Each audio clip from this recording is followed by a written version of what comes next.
এটা হতে পারে ডাব্লিউপিএসসি মেন্সের প্রশ্ন, হতে পারে অনেক বড় কোশ্চেন, কিন্তু তুমি কিন্তু 1 সেকেন্ডেই করতে পারবে যদি কনসেপ্ট বোঝো। দেখো কথা হচ্ছে এ এবং বি মানে অ্যাকচুয়ালি এরা দূরত্ব হচ্ছে এখানে 800 মিটার রয়েছে। এখানে তারা এর স্পিড হচ্ছে 20 কিলোমিটার/আওয়ার এবং এটা হচ্ছে তোমার 24 কিলোমিটার/আওয়ার। যখন তারা একে অপরের দিকে আসে না, তখন এটাই বলেছে যে এর টুপিতে বসে থাকা এক ব্যক্তি বির দিকে উঠতে শুরু করে। ওর টুপিতে বসে রয়েছে একটা পাখি, বির দিকে যায়। যখন তারা দুজনে একে অপরের সাথে মিলিত হয়, তখনই কিন্তু আবার ওই পাখিটা তোমার কি হয়, এর কাছে চলে আসে। তাহলে একটা ভালো করে বোঝো, বলেছে এখানে পাখির গতিবেগ দিয়ে দিয়েছে, তাহলে পাখি মোট কত দূরত্বে গেছে ভালো করে বোঝো। এ আর বি যখন একে অপর দিকে আসবে তখন মোট দুজনে মিলে তো 800 যাবে।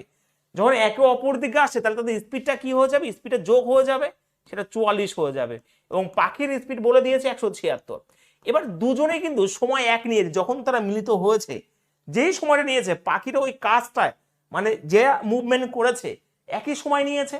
তাহলে এই যে এটা যদি কাটাকাটি করি 1 আর 4 হয়, এই স্পিডটাই হয়ে যায় যখন সময় এক থাকে, এটাই হয়ে যায় ডিস্টেন্স রেশিও। তাহলে এই একের ভ্যালু এখানে পরিষ্কার বলে দিয়েছে 800, কারণ দুজনে মিলে মোট 800 গেছে।